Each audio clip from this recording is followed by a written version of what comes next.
Alrighty then. Hello and welcome everybody. This is Ace. I want to create a series of videos where I go over all the dungeons in the game as I'm working on the DBC server.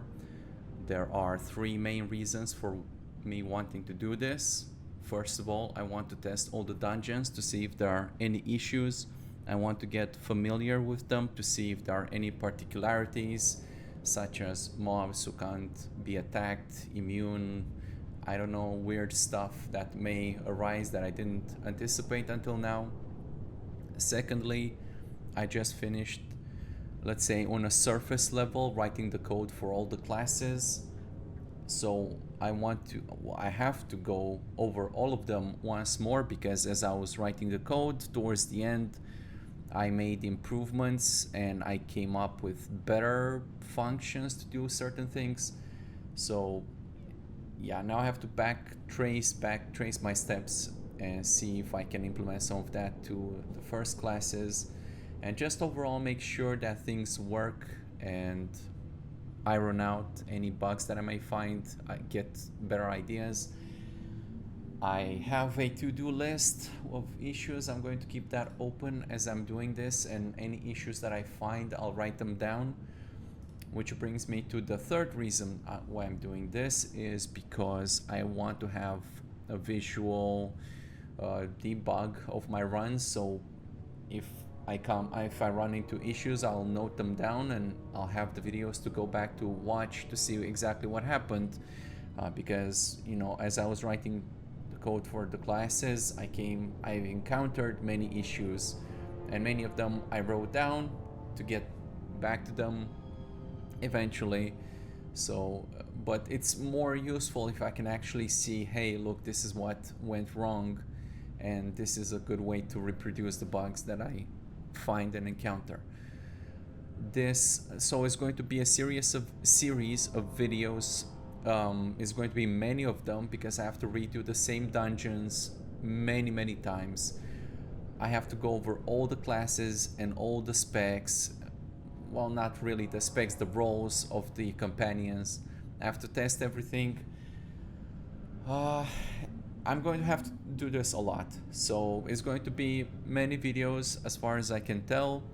These videos will not be quick or fast. I'm not actually running the dungeons, though I am trying to simulate, let's say, maybe to some extent real scenarios. But for example, you'll see things like the companions will regenerate their life mana much quicker outside of combat. That's because I gave them certain cheats to save me time.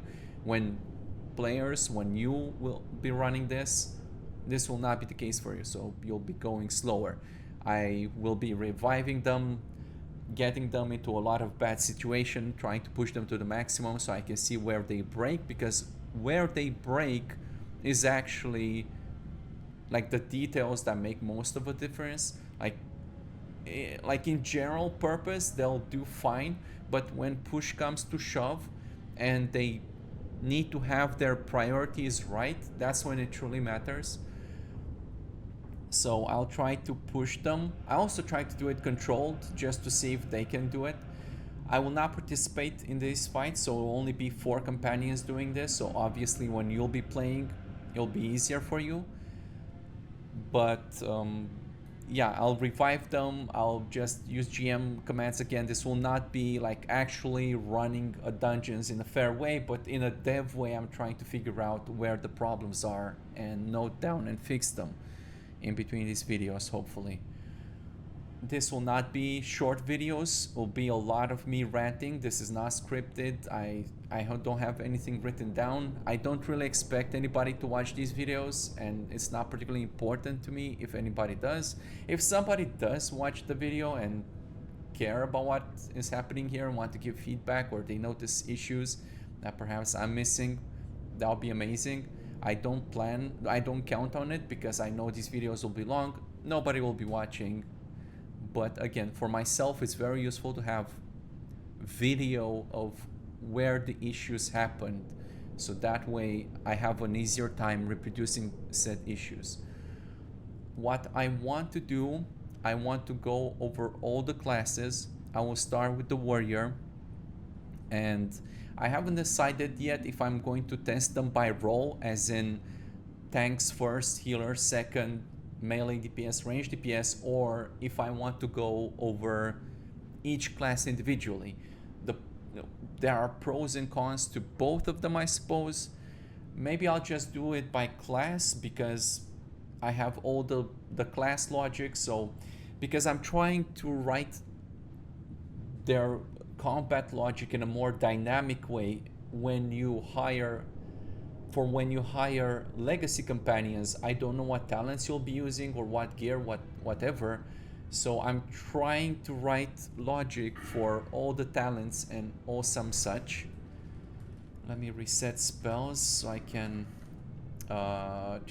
reinitialize myself as a tank, so I can see in real time what spells they have, what talents they have. The gear is randomized as is for all companions up to licenses. So including level 70, all the gear is randomized. I don't know what they're getting, but it would be a good idea to also check the gear and the randomizer, because every time I do, well, not every time I do, but oftentimes I find some issues with it, or some items they're not supposed to be using, and so on and so forth. I will try to explain how this works in like a broad sense, perhaps. I don't know if anybody cares, but I'll just do it for posterity. So I'll just do it as much as I can, as much as I can remember, because it's a lot. And yeah, again, these will not be short videos in any way, shape, or form. But I think, look, when I do this, like when I work, I also talk to myself. That may sound like I'm a crazy person, but I talk to myself out loud all the time. This is a very useful process for me, where when I hear it out loud, it's like, hey, this sounds like a stupid thing to do. I don't know, it's useful. So maybe call it, I'm just recording what I normally would be doing to some degree on my own anyway. So maybe you can follow along, maybe it's useful, maybe it's interesting to you, I don't know. But nonetheless, I wrote a command where you can initialize yourself, and when we'll have a public testing of the server, you'll also have access to this command. So this will initialize yourself just like a companion would. You'll also gain a lot of the consumables, so you can test the sharing systems and whatnots. And I have to still work on the enchanting sharing system. I haven't done so already, and I'll give you some asks so you can try to use them, see if they work for you. I'm not going to use them for the, well, maybe I will, I'm not sure yet. Maybe I will, just so I can test them as I'm going. You know what, maybe I will. So this command will initialize you. Emil has added, so you can also specify the level. So if you write something like X init tank 13, it will initialize you as level 13. If you punch 14 as 14, you'll see your gear gets reinitialized. Emil did that. He said, let's get some steps out of doing this. You don't have to specify the class. You're a warrior, so obviously you're going to be initialized as a warrior, and all you specify here is the role. If I said here healer, for example, it won't work. It will say, hey, check roles available for your class, invalid role, so you can't do it. So that's just to prevent some accidents. I'll be hiring companions, and I think I'm going to go with, again, I'm going to test the warrior. We modified the add-on so you can see the Draenei is in here, and we also added the shaman, and that's pretty much all we did. Nothing too crazy. I think I removed like specs. Okay, so I removed specs entirely from the companion logic. And what specs mean, I know some people are not completely sure about what this means. Some people confuse specs with roles. So your roles means if you're a tank or a DPS, right, in case of a warrior, or if you're a priest, you can be a healer or a range DPS. That's your role. Your specs was, if you're a mage, you can be a fire mage, frost mage, arcane mage. So I removed those because I'm not going to give specs to the companions. Instead, I'm writing everything dynamically, as I said, so that when you have your character and you hire your character as a legacy companion, you can have whatever spec you want. Like, I don't know how you're gonna do your talents. If you're a mage, maybe you do frost talents, maybe you do fire talents, maybe you do some combination. I have no idea. So I had to figure out dynamically how exactly do they know what spells to use. And when we get to the mage and the whatnots, we'll talk about it more. But even with the warrior, for example, and it's not just for the legacy companions, it's just for in general, because for example, let's say you have a melee DPS warrior and he has talents into arms tree. Cool. But what if you change his role into a tank? He should know how to use his arms talents even as a tank. So for example, if he has Mortal Strike and you want him to tank, he should still use Mortal Strike as part of his normal rotation. So I didn't lock in what spells he's using based on his role, but rather he's gonna figure out. If he has Devastate and he's a tank, he's gonna use it. If he's got Bloodthirst and he's a tank, he's still gonna use that, right? And he's going to try to make use of this to the best of my ability. I'm not sure if for the warrior, I mean, I have the code right in front of me, but it's yeah, it's a lot to go through, but I'll figure it out as the run progresses. I may not have integrated as well. I did more work towards this dynamic process for the later classes. That's why it's a good idea to go over all of them again, just to make sure everything runs well and there are no issues, and maybe check for this dynamic stuff and to see how it goes. So for this first video, let's do not warrior DPS, let's do warrior tank. And again, I'm just going to test each one of these guys at a time. It will generate many videos because there are many combinations, or as many as I think are necessary. Maybe I shouldn't do too many, I'm not sure. I guess we'll figure it out. But I want to be thorough because I think the details matter. It can work well most of the time, but if you get like small things wrong, it can screw you over when you least expect it, and that's not a fun experience. And I just like to be thorough, so we're gonna do it in a thorough way. Let's get the priest in here just because you can rely on priests.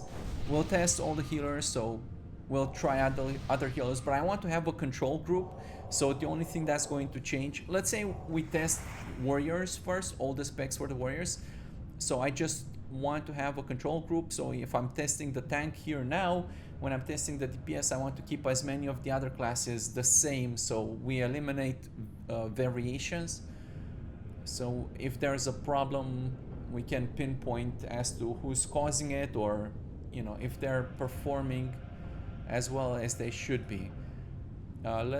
Warrior tanks, in my opinion, in my experience, have not such a good time with AoE situations, so they usually prefer to have single target DPS. So we'll go with some single target DPS. I avoid taking a warrior DPS, even though you might think, well, we're testing warriors, so am I not taking warrior DPS? Because I want to see, for example, if someone's doing demoralizing shout, who's doing it? And the warrior DPS will be doing it as well. They have different logic for doing this, and I'll try to explain, if I remember as I go along, what are some of the differences. But I think to take a step back to explain a little bit what I'm trying to do with some of the companions and some of the roles. For example, or let's say in the grand scheme of things, I would like for the companions to be focused a little bit more on the utility side of things, as opposed to on the vanilla server, where I tried as much as possible to focus them or to try to min-max them as much as possible. Here I'm kind of taking a slightly different approach where I just want them to do as much, to provide as much utility as possible to the group, even though it will be at the cost of them doing less damage. And what I expect the result of that to be is, because they're doing less damage, what I have observed from my, let's say, few tests that I've done so far is that sometimes if they get into a bad situation, they may not have enough damage to beat an encounter. And again, I'm always testing as 4 companions. I'm not participating in these fights at all. I'm just spectating. So when they fail, I look at how close was it to actually succeed. And if it's close, then I consider that a good thing, because then you'll be in my place, in my shoes, and I expect you to participate. I expect you to do things. So them providing the utility and doing all the things that you could expect them to do. I know when I say that's like everybody expects something different. But I mean, if they have a spell, and to the best of my ability, I try to write logic for all the spells. It wasn't always possible. Some of the spells don't make sense. Like, I don't know, some class has, like the Warlock has Drink's Evil Eye, or Kilrog's Eye, whatever, that little poopy pet that goes and you can spy with it, whatever. It doesn't make sense for the companions to do that. But for the normal spells, let's say, the general spells that could be part of a rotation, I have tried to write logic for them. And the companions will prioritize, even though it's like interrupting their rotation and they'll be doing less damage, all that jazz. They will be using those spells. Why is that? It's like, oh, but the damage is so great. Yeah, damage is great, but for example, if a warrior DPS uses Demoralizing Shout in a giant pack of mobs, and he doesn't use it very often, he'll want for all the attackers to be grouped up together before he uses this. So he's not going to be spamming it all day, every day. But say you have a paladin tank, so there's no Demoralizing Shout going on in the group, and your warrior melee DPS guy provides this, and this is actually pretty good, pretty significant damage reduction for the tank, and it's very good to have. And you ask yourself, okay, so maybe if he hadn't used this, he could have done, I don't know, for 10 rage, what could he have done? A heroic strike, maybe at some point, right? So for 10 rage, he could have done some other ability. So what's going to give you a better chance of winning an encounter? Is it going to be him doing a heroic strike, or is it going to be him doing a Demoralizing Shout on a large pack of enemies? Will you kill slightly slower, or will you clear a pack slightly slower because of this? Yes, objectively speaking. But will you have a higher chance of actually clearing the pack because of that? I would like to think so. So I have done a lot of this. I prioritize a lot of these utility spells, which is why one of the good reasons to go over all of the jazz again is so I can test to see if it actually works the way it's supposed to work. Again, this is going to be a lot of rambling, a lot of me talking about random stuff. Like, for example, one of the changes I would like to mention to you from vanilla is that for the randomizer, I allowed them to randomize their gear within 10 levels, which means they could, this level 14 warrior could potentially have a level 4 piece of gear, and that's pretty bad, you think, and it is. It's not ideal, I would say. For example, perfect example, level 4 pair of boots. Is this as good as, I hope this guy has better boots than I do. Is this as good as this level 10 pair of boots with 3 stamina and 100 armor? No. Is it going to make all the difference? And oh my god, you know, you're not going to be able to clear a dungeon with it. Well, it might actually just make the difference, and that's part of what I'm trying to do in TPC, because you see, this difference between the level 4 boots and you is your contribution. I expect you to put out some value in the group. So you can't just always carelessly enter a dungeon and right click every pack and everything is auto solved for you, because in that way you're not actually playing the game ultimately, are you?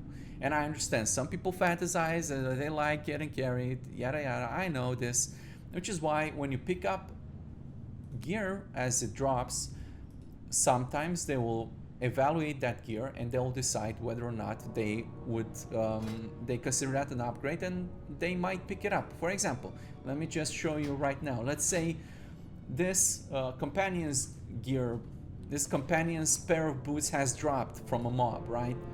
And I pick it up, and look what happens. If it happens, or maybe it doesn't happen. Well, there you go. See, that's why we're doing this, so we test this. Even though I'm a little bit confused, what I expected... never mind. Okay, I'm a little bit stupid. I have the bad pair of boots. Let me see if he has a bad pair of something, that I have a better pair of that. But apparently... Oh, maybe this weapon. Hold on. Yes, this could be better. It's alright, everybody. There you go. So what happens... Let's pretend that I picked this up from a mob who just died. Then he's going to look at this, evaluate the damage on it. They all have some stat weights that I gave them, so stat weights that are relevant for their class and their role. And they're going to look at what they have and what I picked up, and they're going to decide if they want to replace it or not. In this case, the tank looked at this cutlass and decided that this hammer of arcane wrath is 7% better. Of course, he doesn't care about the arcane spell damage, so this would be a 0 for him. I'm not sure if I gave arcane mages like arcane spell damage poopy stuffins. I may have just said, hey, look for spell damage in general. I don't remember specifically. It's a lot to go through. But nonetheless, in principle, that's how it works. And Trixie here, apparently he upgraded his, what did he have? A level 6 mace, really poopy mace, and he got a really janked up one instead. That's great. And they also do it like they look at both the weapons and they decide which one is the upgrade. So for example, if I get another one, if I had another one that wouldn't be as good as his main hand but better than his offhand, he would equip it in the offhand. At least that's what I think he should do, and that's what I remember doing, at least on vanilla. But I haven't tested all the situations under the sun. But let's say that's what he would do, right? He would equip it here. The rogues, I went back and forth a lot on what. Okay, so I talked about the legacy companions, and they'll use whatever talents you're using. But for the, let's say, default companions that you hire from a hiring NPC, they'll have their own specs, right? So I had to decide sort of what spec to give them. And for the rogue in particular, I went back and forth a lot because I don't really want to give the companions the best spec by default, because I sort of expect you to do that with the legacy system, so you have something to look forward to and something to build towards, and to have a reason to gear up your own characters and to do some research into what you're trying to do. So for example, if you go Google right now, Hunter, top DPS spec, what will you see? You'll see Beast Mastery. Everybody and their grandma will say, go Beast Mastery, is the best. Which is why I avoided giving them to the companions, because, believe me, I don't believe me, because we'll see it in practice together. But actually at some, okay, let me not get ahead of myself. In my testing so far, the hunters are doing pretty good damage, right? So it's not like they're, if you go marksmanship, oh my god, they're suffering so much. No, they're doing very well. And actually, different specs become stronger at different points during this process, towards the end of the game, towards the end of DBC. So even though Beast Mastery may be good, I don't know, at some point or this is more relevant maybe for rogues, because I'm not sure exactly for hunters, but for rogues, for example, combat would be good like most of the time, like 90% of the time, and at the very end of the expansion you get a lot of crit and the Seal of Fate build becomes better and deals better damage. So I debated a lot on what specs to give them, but ultimately for rogues I decided to just give them combat, because assassination, even though the damage was very close, like we're talking about 5 to 10% here, not anything too crazy. They are doing just fine on an assassination as well. And if you yourself have a legacy companion on an assassination, they should be using mutilate and all this jazz just fine. But the problem with the rogues, I think in particular, was their lack of AoE damage. So yeah, that's of all the dungeons. In all the dungeons you have opportunities for AoE, and all the other classes have AoE, some better than the others. And just because they weren't AoEing a lot or at all, even if that Blade Flurry is not particularly crazy AoE, it has a pretty significant cooldown, it's still better than nothing. And Assassination, I think, also has a little bit more emphasis on stealth, whereas I think from the feedback I've received over the years, some people don't like stealth and they just deny stealth. And well, during leveling is not such a big deal, right? It kind of anything goes. But if I give you the stealth build or the build that has a little bit more emphasis on stealth and you deny stealth, or for example in raids they will automatically not be using stealth at all, I think so if I remember, and that's just kind of cutting out a little bit from their toolkit, let's say. So I think just in general the combat spec is just better in most situations, so I went for that one, but we'll see how it goes. I mean, it's not set in nails, but for example, you know, Fury Warriors, everybody's talking about Fury Warriors are the greatest. I didn't give the melee companions the Fury spec, I gave them the arm spec, and the arm spec is fine. It's actually just holding its own with everybody else. It kind of depends, but they're doing fine. And actually, what I really wanted from these specs, like the first thing I looked at these specs when I decided which ones to give them, is what sort of utility does that spec provide, right? That was like my number one concern. Like, say this Blood Frenzy gives you increased physical damage that the target receives. I thought, hey man, that's really good, because if you only have one warrior in your group, you want one of this. And for the other warriors or whatever else you're doing, you can just pump with Fury, whatever. You can have your own legacy companions with their Fury poops. But I mean, what's Fury gonna give? I don't know, it just has a lot of personal damage, and that's great. Like, doing a lot of damage is also a good thing. It's just as valuable as having good utility. But I know that players in general like to play the spec that deals the most amount of damage, that is perceived to be the best, and Fury is perceived to be the best. So I expect the players to play Fury. I expect, because they play Fury, to be able to hire Fury legacy companions. And if I didn't give them arms to the general companions, then you'd be missing out on this stuff, right? Like, you wouldn't have this. Exactly, a very good example with the Hunter. You look at the Beastmaster spec. Okay, cool. So what does it provide? Yes, it does have some talent here that increases damage taken by the target. I forgot which one is it.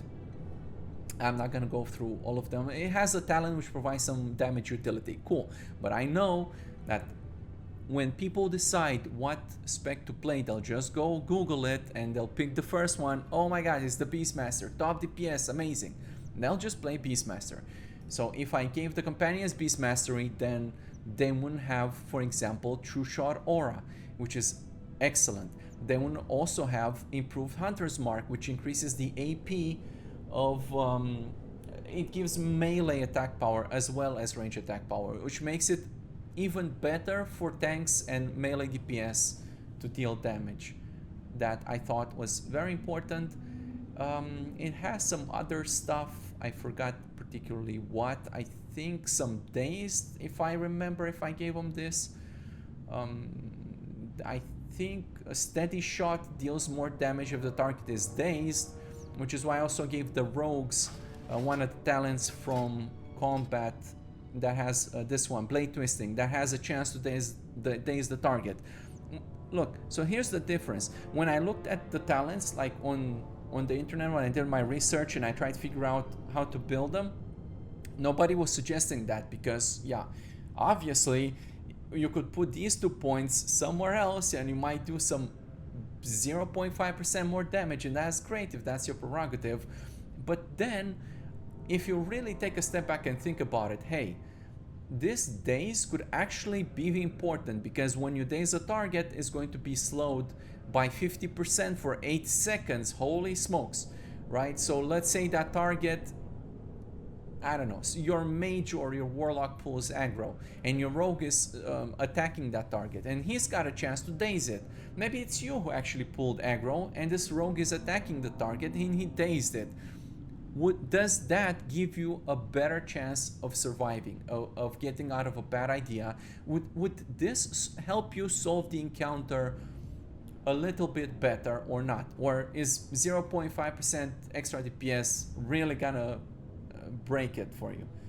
I don't think so. So and also the fact that it synergizes with the hunter, because they deal just slightly more damage with their steady shot against dazed targets.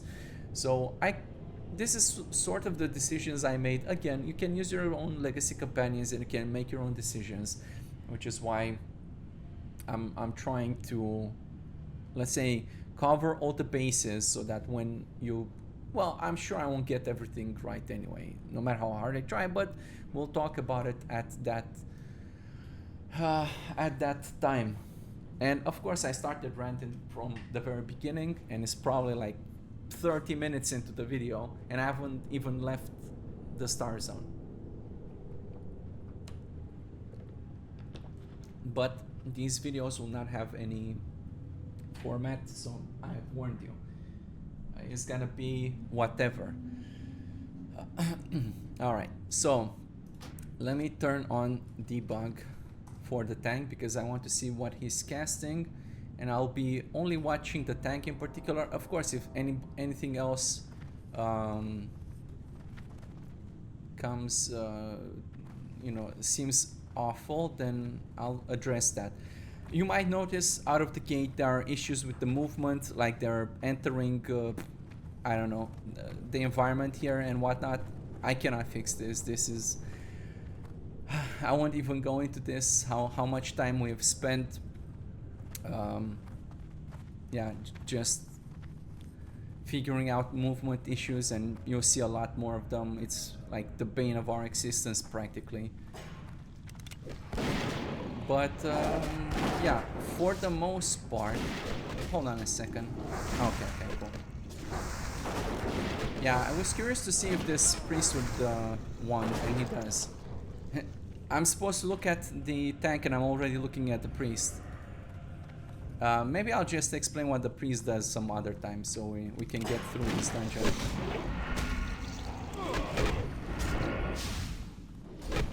Let me reduce the sound a little bit here so I can actually hear.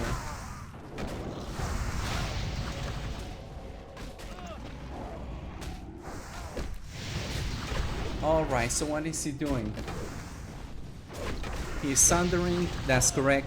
Sundering is actually very good. It just multiplies physical damage that the target takes. And I have them sunder up until like 50%. So if a target is above 50% HP, they'll keep sundering. And that one just multiplies the damage, physical damage increase. It also generates a very good amount of threat. So for a tank in particular, it's a very good idea. I also have the melee DPS sunder, but only against bosses. I tried having them sunder against like random mobs here and there, But I found that the mobs are just dying too quickly for them to really focus on sundering so much. So instead they're just gonna do like AoE and damage and whatever the hell. But against bosses, they will sunder and it should be more impactful against them. Again, weird movement issues. I don't really think I can solve this anytime soon. Let's also look at the damage done here. And it doesn't even surprise me that the hunter does more than the rogue. That's kind of how it's always been in my testing. Like even at level 70, still very strong DPS, very strong. Like I don't know. At some point the hunters were bugged. There was an error in my logic that caused them to do more damage than they were supposed to. But since I've corrected it, I expected them to deal less damage. But what the hell?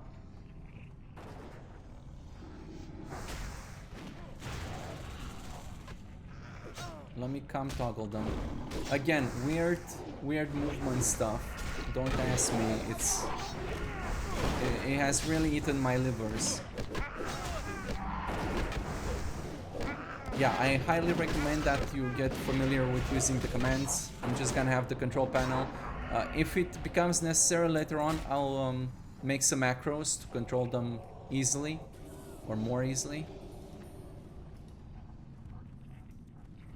But I already noticed something going on with the line of sight as they're attacking something. It's very strange. It may be that the pet fell through the ground and pulled somebody, which is not good. Let's hope it doesn't happen again then. Again, anything to do with movement is kind of terrible. Hold on. I think they're trying to go after whomever. Yeah. Yep, that's exactly what happened. There you go. Just started the dungeon 1 minute into it and we're already pulling things through the ground. As I went down this ramp, the pet went through the ground, it pulled the guys, it aggroed the guys below, and you better believe it that they're all coming to whoop our asses. Yeah, not a great thing. I'm not sure if I can solve this. I need to look into it. We did something to do with the line of sight things. Maybe something that we caused, or I'm not sure. And actually, let me note down, because there's one thing I forgot to do on my to-do list. Make the bots teleport to master when he's in a different instance. So I'm taking notes as I'm doing this. There you go, everybody. We're solving it together. We're figuring it out. They will teleport when they're not in combat, but apparently when they are in combat they won't teleport, and I think they should teleport exactly for this very reason, because I don't want myself to go out and they're still in combat and they're fighting some whoop-de-doo inside. So I want you to have the option to reset if you need to. I'm just looking out for this pet to see if he's gonna go through the ground again. This is the first time I'm running this dungeon on TPC, so I have no idea. Again, part of the reason why I'm doing this, so I can become aware of these issues. Actually, let me note this down. So, RFC, Hunter, Pet, or just bots went through the ground and pulled aggro. That's a pretty shitty one to happen to you. I'll see if I get ideas about it. Normally I would just like to send them up ahead to pull that entire pack, but I don't think they can handle it, especially in 4. It's also a good idea to test the commands to see if they work. I think there are still some issues with the commands, so it's a good thing to go over them.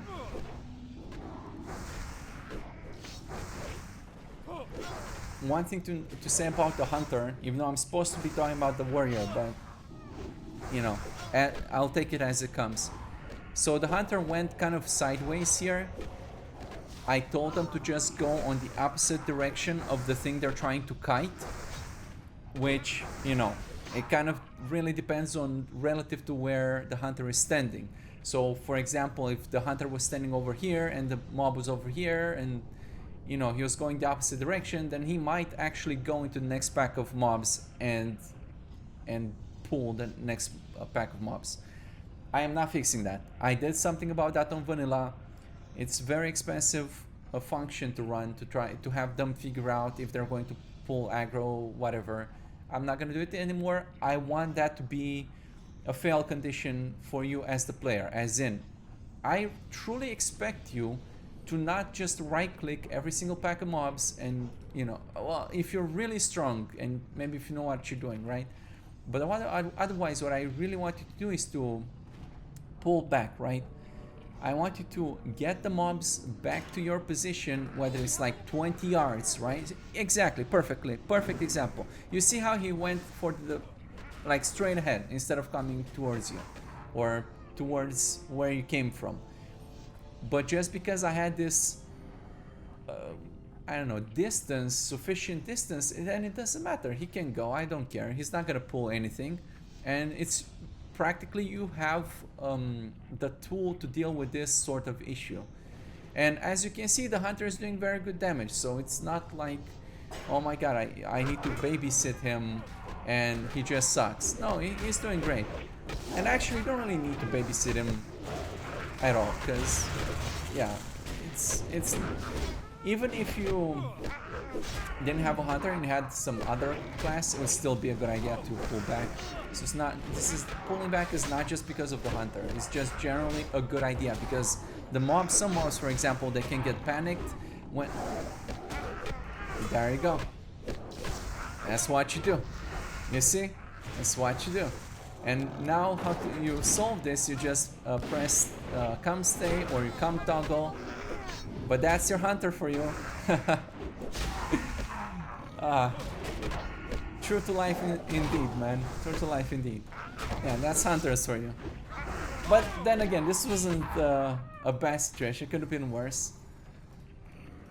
But yeah, generally, very good idea to just pull back instead of sending them to attack, whatever.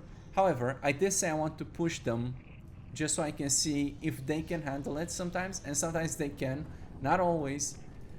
For example here, I know if I just send them into attack here, guaranteed, no doubt, they'll also pull the guys on the right, including that guy over here. So they have at least, I count 6 right here, but there's also 2 more over here, and they are close enough to aggro each other. So I have done this dungeon before on vanilla many times. Guaranteed this is what happens, especially if you're not level 14. If you do this any sooner for some L reason, then you're gonna have this problem and it's not gonna be fun. And note that I even pulled them a little bit more just to be extra safe. I'm not going to be doing this all the time. I do want to try to push them as much as possible, but sometimes it's pretty obvious that if I send them there to attack, I don't know, 6, 7, 8 targets, they're probably not gonna do it, especially without my help. I did this on vanilla, also at level 14, and there I played myself and I contributed, and even then it was pretty difficult, so it's not like I expect here to do some kind of miracles. But I know that the warrior tank is doing a decent job. He's supposed to be applying demoralizing shout on all the targets who don't have demoralizing shout.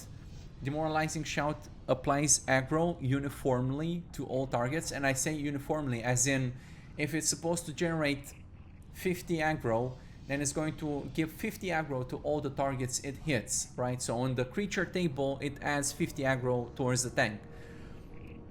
And other, why is that a difference, or why I'm specifying this? Because you can also do something like a battle shout, which also generates aggro, but buffs, the aggro buffs generate is split between all the targets who are in combat.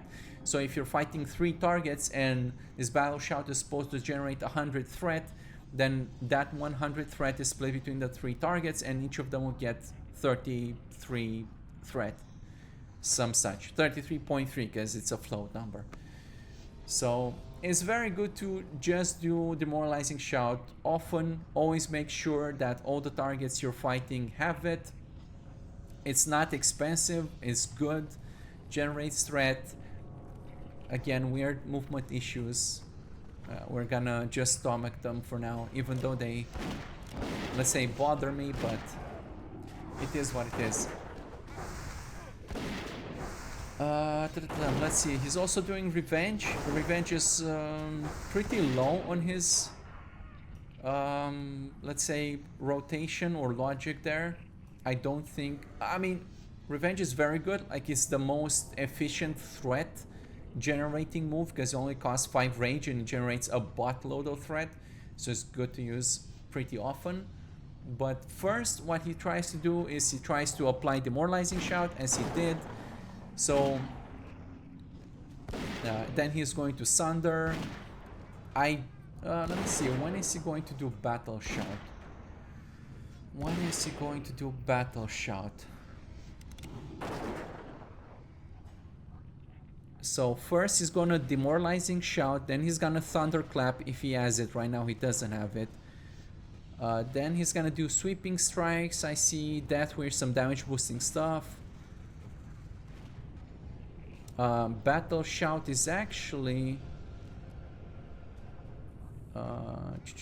where's the start? I'm looking at the code right now. I guess these guys are fighting things. That's fine.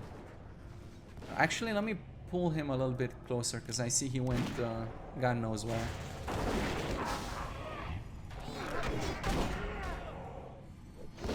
Alright, you guys can watch them while I'm looking at the code to see where battle shout is happening, which does matter actually. That's why, because I'm trying to figure out. Right, so first he's doing demoralizing shout, then thunderclap, and then battle shout, or commanding shout if he has it later on after.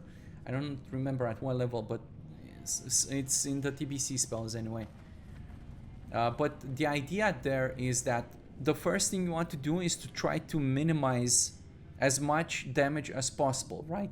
Because what's battle shout gonna do? It's going to generate a small amount of threat because it gets split between all the targets in combat, whereas demoralizing shout uniformly generates threat on all the things it hits, all the enemies it hits. So it also reduces the damage he takes, and if you're fighting, you know, as many mobs as he is fighting, right, 2, 3, 4, 5, many more, then it's good to reduce as much damage from that. And once you've done all the damage reduction that you can, then you start to increase damage that you're generating in that order, because, you know, if you're at, you can be attacked by 10 mobs, but you yourself can only attack maybe 1 or 2 or a handful of them. So the difference there is, yeah, the value is much better gained by debuffing the enemies first and then buffing yourself and the allies second.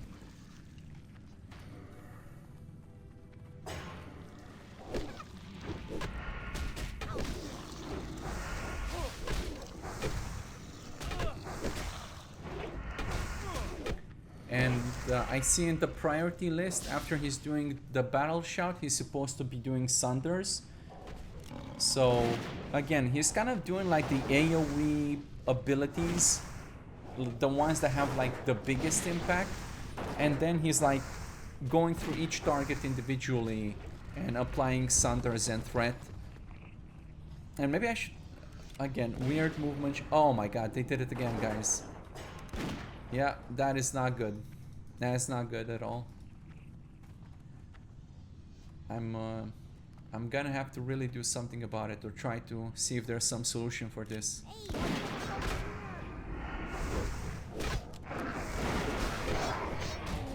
one of the things to mention about the way the companions tank is that they have, let's say, multiple functions that tell them who to attack, sort of like a priority of who to go for first. And in this situation, if I remember correctly, they try to look at all the classes or all the party members who are being attacked first of all, and he's making a priority list of those. For example, he would prioritize healers and casters, and then melee DPS.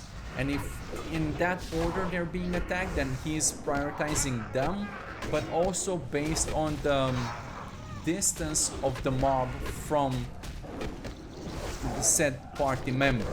So for example, if this priest here would take aggro from something, then the first thing he'll try to do is go try to attack whatever is attacking the priest that's the closest to the priest.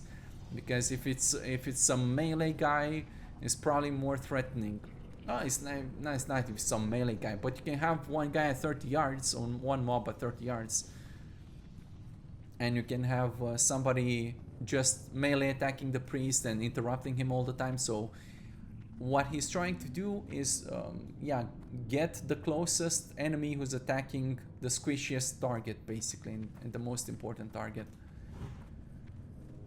And once he's successfully yeah, that's a little bit too much. He's probably not gonna be able to handle that. So let's say once he has aggro on all the enemies, then he looks at what percentage of aggro he has on each and every enemy.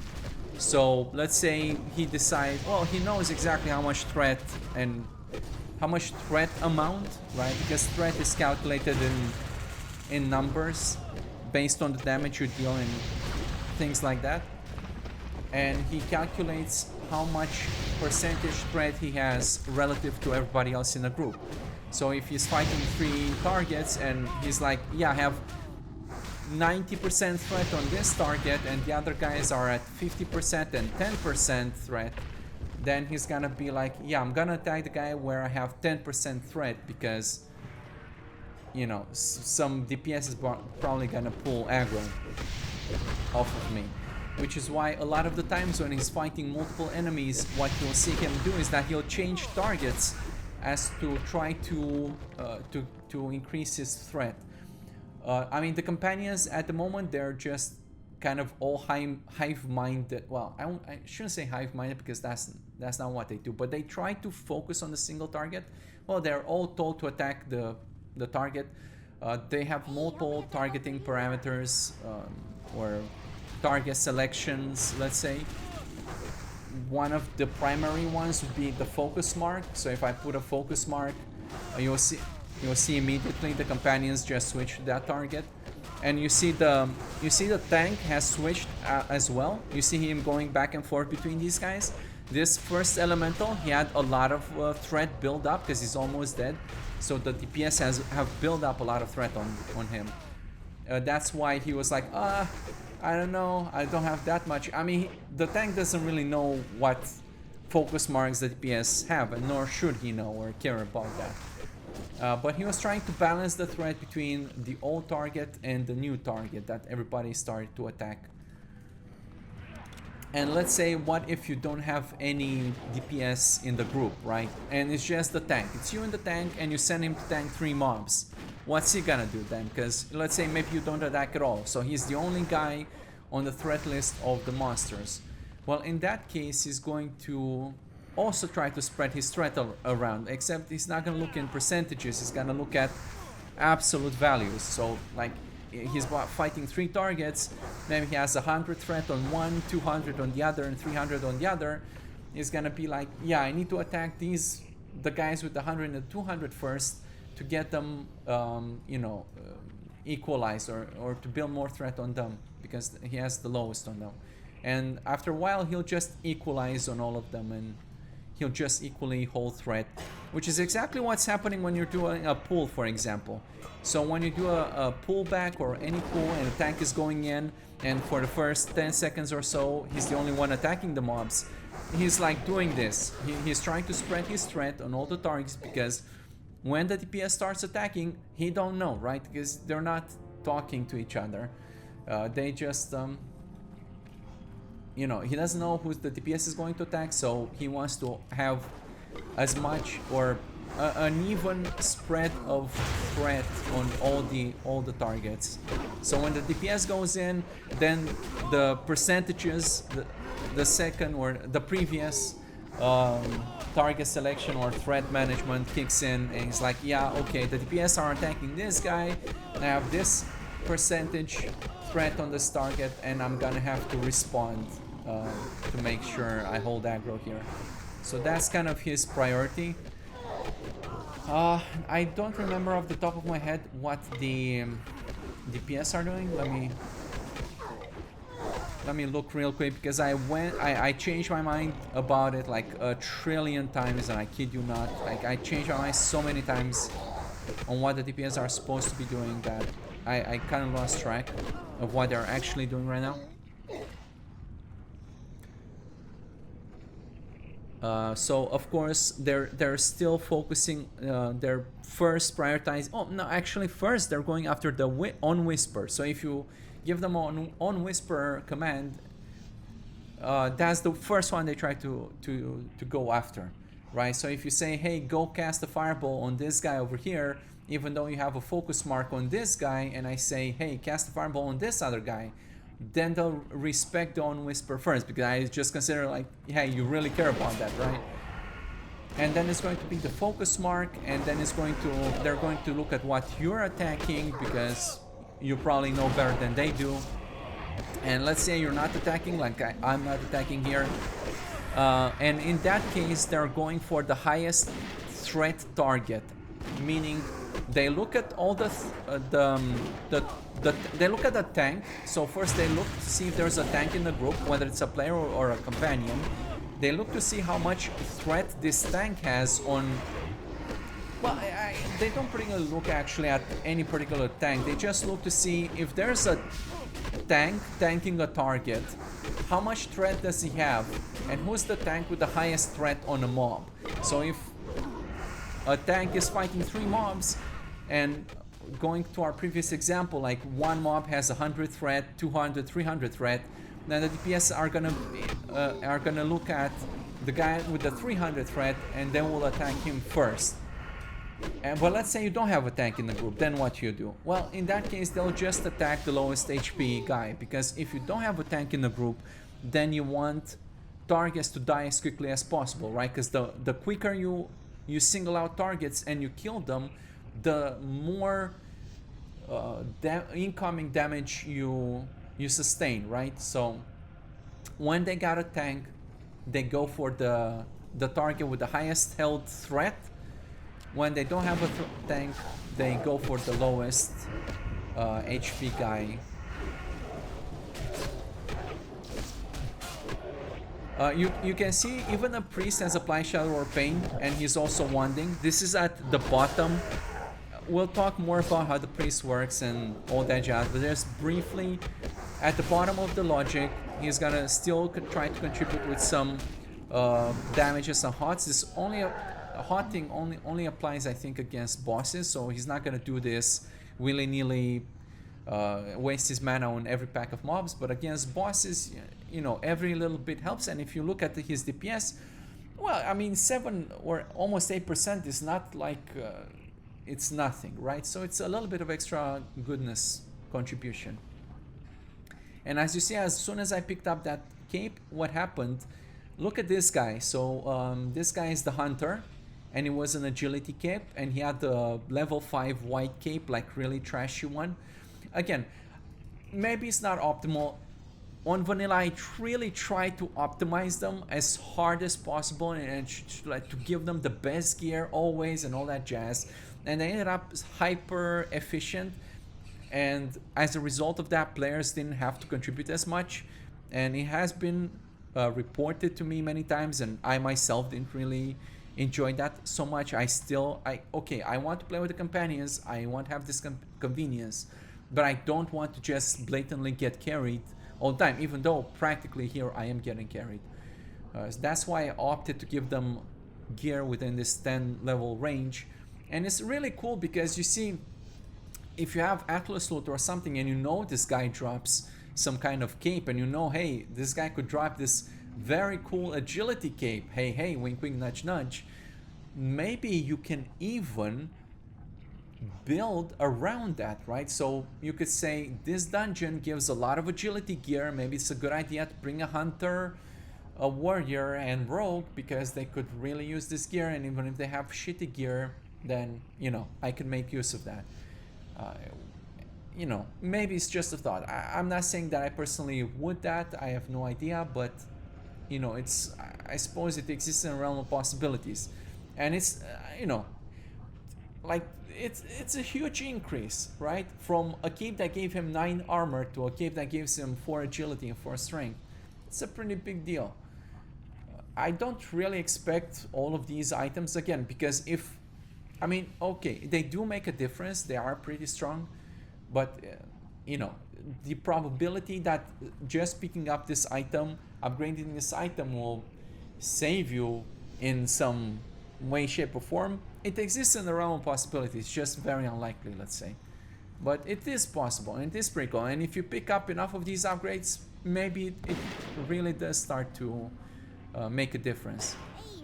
Of course, they don't keep them, they don't keep any gear because they're not permanent bots, but you know, every little bit helps. And I would imagine if you're doing some more difficult dungeons and maybe it really does come down to that 1% extra damage for some reason, then, you know, this could help out. And if you start to use consumables, then that will just further enhance their capabilities, right? So if I were to use an elixir of minor agility here, then you see the companions have also done so as well. And they look at a list of equivalency. You can find it on Discord, and they will drink something appropriate on the same tier as this, as the consumable that you have used. So in this case, as you'd expect, the rogue has used an agility, hunter has used agility, the priest has also used agility. You might think that's an error. It's not, because there's no other option, right? This is like a level 2 consumable, so like you don't really have alternatives to this. You have this or you have the strength one, right? So the warrior drank the strength one, obviously. It's not bad to have agility, to be honest. I mean, you know, level 14, what can you expect? But if you use a higher tier consumable, then they'll also match that, but they'll check the level requirement, right? So if they can't, then they'll just go a tier lower and use something appropriate if they can. You can also use bombs, for example. So if you throw a bomb, then they will say that they have they've unlocked bombs, and they'll actually not use them until you get all the guys like grouped up together. And you see, they just started using the bombs now. You saw the hunter throwing one just now. So they're not just gonna use it willy-nilly. They'll wait until they have at least 3 targets, and they want to make sure that all the enemies are grouped up, right?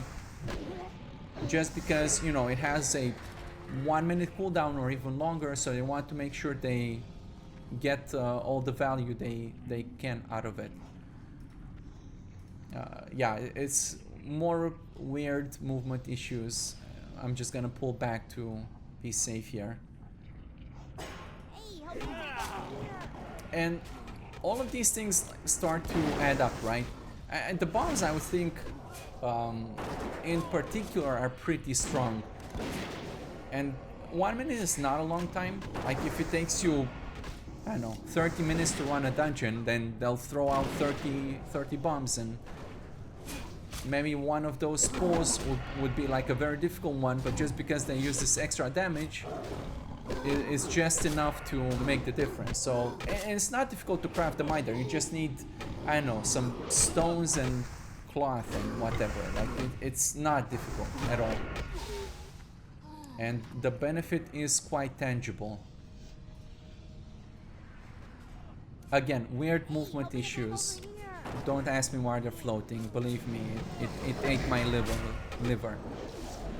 But yeah, you see they're throwing bombs now. And I mean, we didn't do this from the beginning, but if you look at the damage contribution from the bombs, you'll see that it really starts to add up towards the end of the dungeon. So it's pretty good to do it.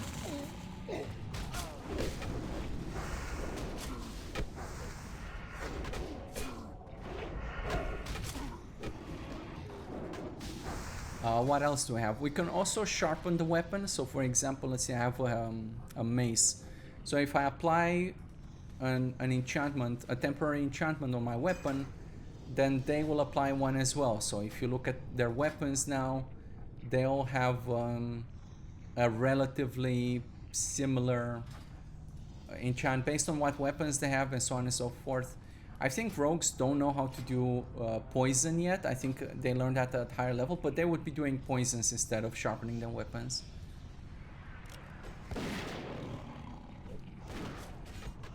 What else do we have? I think that's pretty much it. I think scrolls are on a separate slot, so if I were to use a scroll of stamina, they would probably be using one as well, in addition to like the normal battle and the guardian elixirs, which they have simplified. Yeah, there they go. They have simplified the consumables in TBC, and most of them fall into the battle and the guardian slot, so it's more or less you're gonna be using two of them. But the scrolls go on a separate slot, so they can have an additional consumable just because of that. And you know, it's just a little bit of extra something. It adds up every little bit.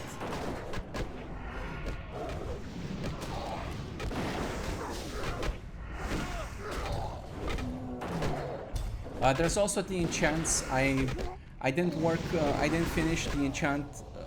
Well, I implemented it, I just didn't populate it with the enchants and some such, because I need to go over or bring over from vanilla some of the enchants and kind of figure out what the logistics is there. But had you enchanted your gear, then they would enchant their gear as well. And if you were to hire a companion and your gear would be enchanted, then their gear would automatically be enchanted, as opposed to, you know, the consumables, they are only unlocked for those companions on that session, for that particular companion. But with the gear enchants, because you have them permanently on your gear, then their gear would be enchanted as well. So yet another way to get some extra juicy power. Don't ask me about the movement. Believe me, it drives me crazy. It's like, I don't know. Trust me, it drives me crazy, man. Still trying to figure out what the fuck, why are they doing this? But you know, maybe I'll figure something out eventually. I tried a lot of things already, it's not obvious at all. But the warrior, I mean, he doesn't really have a lot of spells to work with at the moment. You saw here, for example, he threw the bomb over here, but the mobs moved. So they snapshot, right? When they run the logic, at the very moment when they decide to throw the bomb, that's kind of how it is. They don't really know if the mobs move out of the target and things, they'll still throw it in the old place. I mean, obviously you would as well. The only difference is maybe you could stop it and kind of throw it in a different direction. Maybe. But they don't know this, so they'll just throw it at the empty ground. Ah, cool, we got the robe, and our healer here put this on. Pretty good, pretty good. You can see it was quite the improvement over this one intellect, a very plain robe. And this one's got 5 intellect, 4 stamina, and some spell crit. Like, that's a really good deal, man. You got a good deal on that robe. Yeah, it's pretty cool to get these upgrades. I haven't decided if I want to allow this to happen for the licensed companions. I think at the moment it doesn't work for them, just like non-licensed ones. I'm still, I guess we'll see when we do raids, depending on what the situation is there, if we want that to be the case or not. Wait, did this dungeon get changed? No, I think we're supposed to go that way. Cool.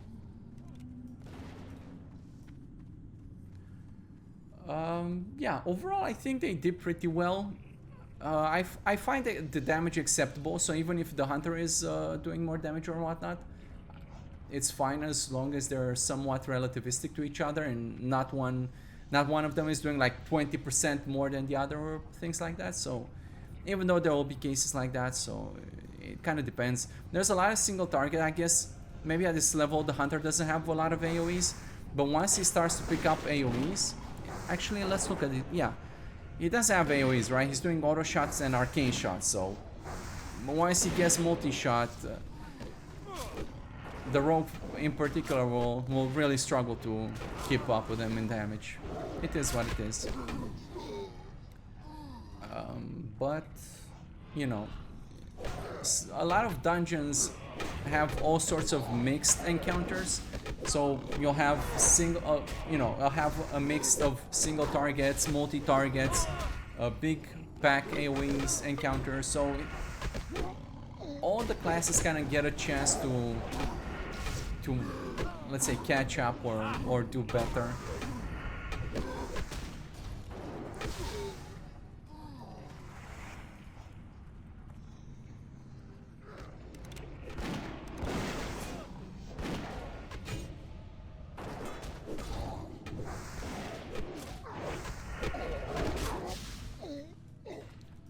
Alright, let's try to send them into a bigger pack.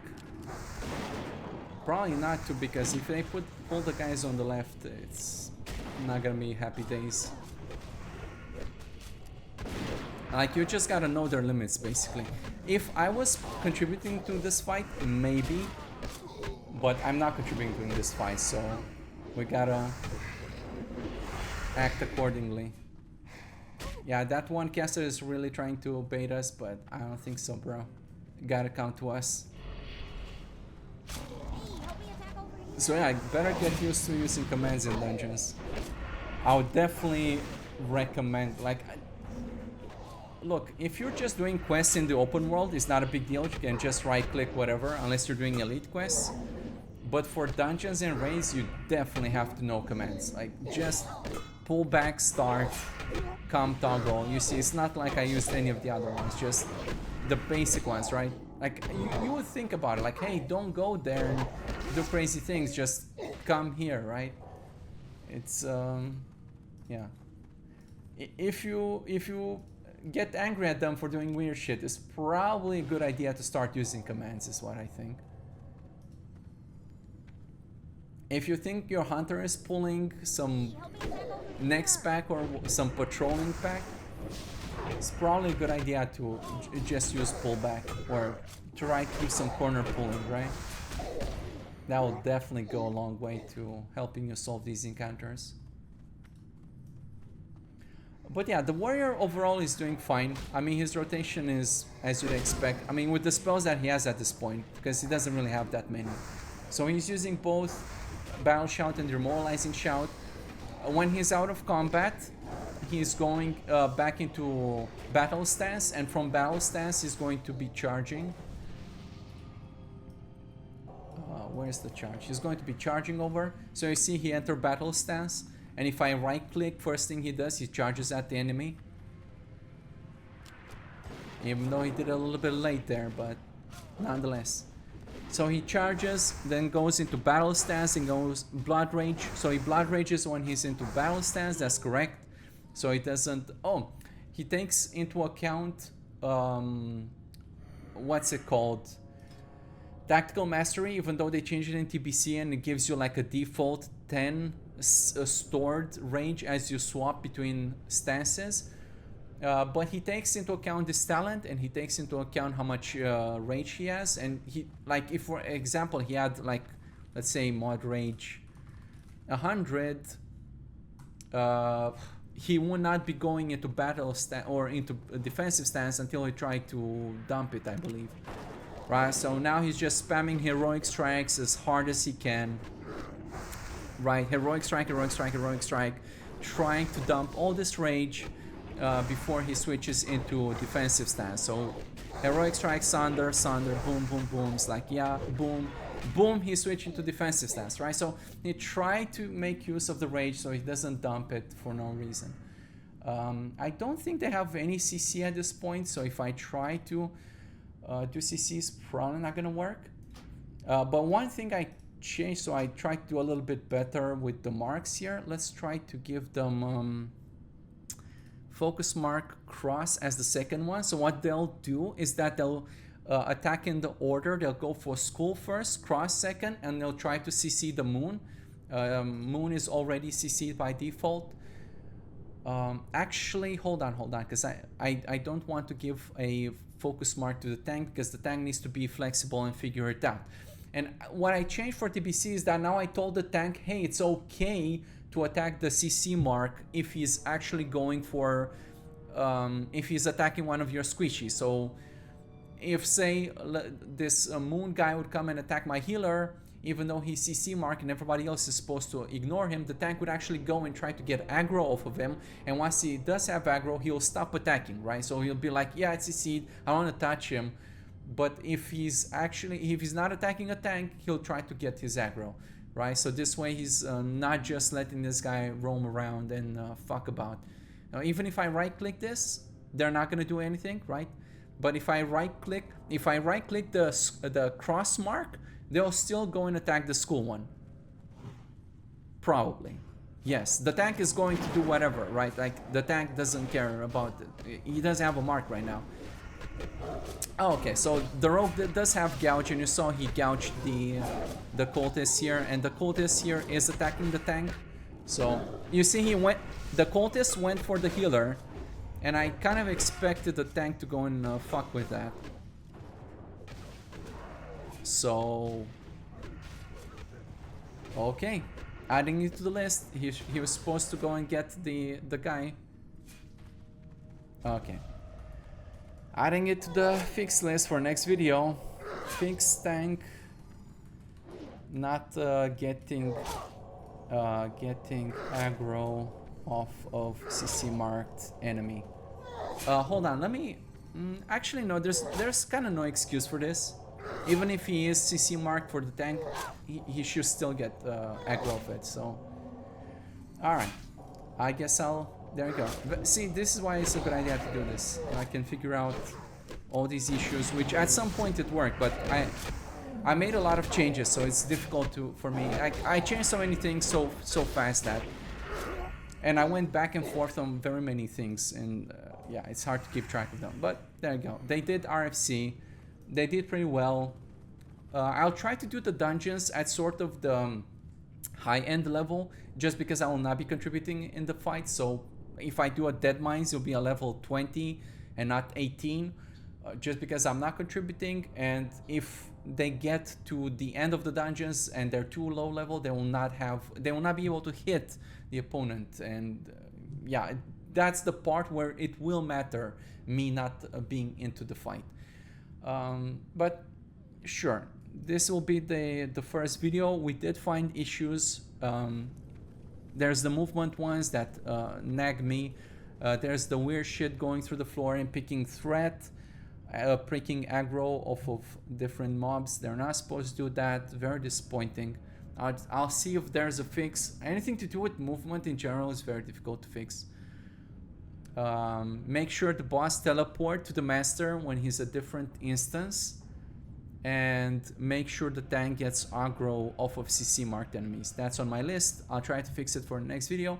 Next video, I'll probably look at the warrior DPS, see what he does, and in the meantime, I'll fix what I wrote here. So if you have watched until the end, cool, thanks. Let me know what you think.